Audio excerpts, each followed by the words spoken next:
Today we talk about the Bassbar. Hello, hello. About the Bassbar, we could also take weeks and it wouldn't be enough. And I know that you think, weeks. It takes us days to fit a Bassbar. And me as a master, I'm pretty quick now to figure out where the Bassbar should be, and so I just make it. But every time I explain it to somebody else, actually I realize how complex the whole issue and matter is. And if you are now a musician, I just actually want to explain you a few details regarding the Bassbar, and probably some violin makers will pick up a few things which they like very much.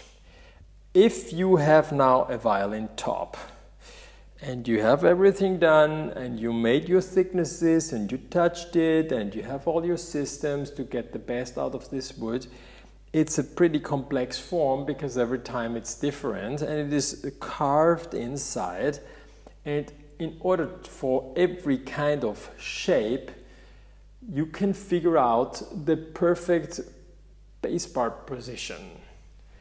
Which ones you have on one side, the Bassbar, explains you also where the sound post should be exactly. And these two together give you the exact measurement for the perfect bridge. So for the most people of you, this video just opens your mind that on your violin there's only one bridge size which would be actually the perfect one. Okay, and it is not that you can put a large or a small bridge because one is more beautiful or another. It all depends where the Bassbar is inside. Okay, wow, too much. So if you have now your instrument like this, upper part C, oh, this is a little bit too, yeah, this is no good, huh?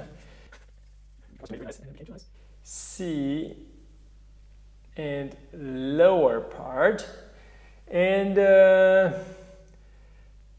now we have here somewhere our center line, which would be nice if this is the joint, but doesn't have to be the joint. Okay, center line is the center line. The center line is the middle of the largest area in the top and the largest on the lower side of the top. Okay, so half half. Once you have that and you have your instrument carved like this, where the inner lining is, you have like a circle. You have a circle here where the bridge is, and you have a circle here to the next line. And this and this is always the same distance. Okay, it's not, it is a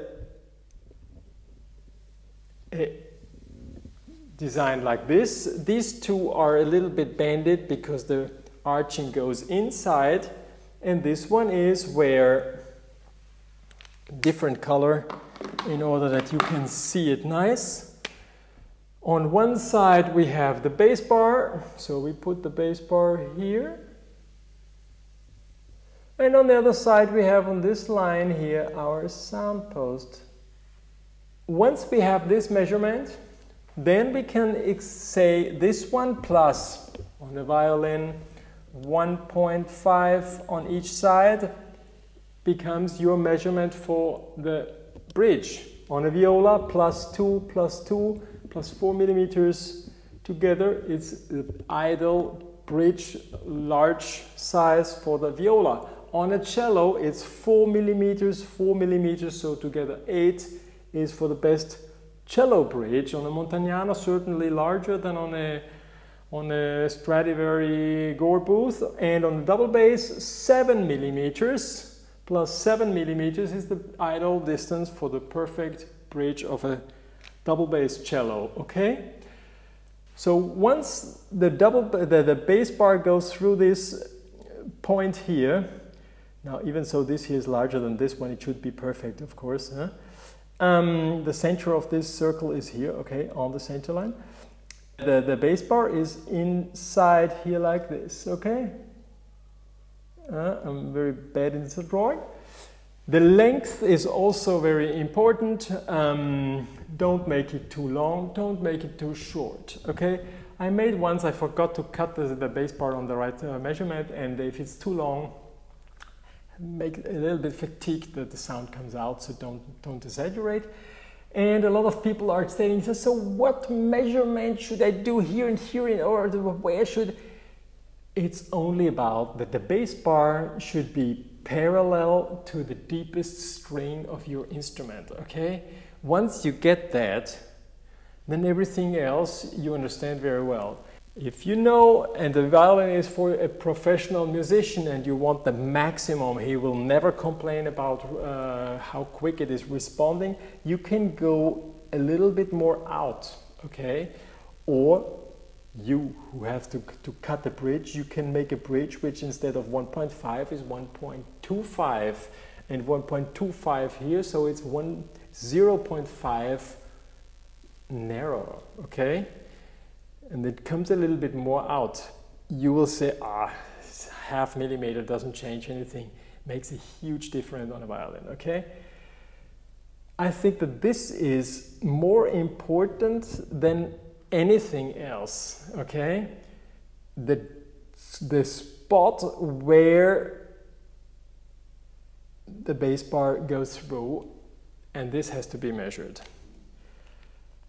There would be so much more to tell, but I think this is a pretty useful advice, and I hope you enjoyed it and you learned something out of it. This also means that you could just move the bridge in one direction or another in case you measure and you see it's completely wrong, okay? Let me know what's your result. All the best. See you next video and subscribe. Bye bye, bye bye.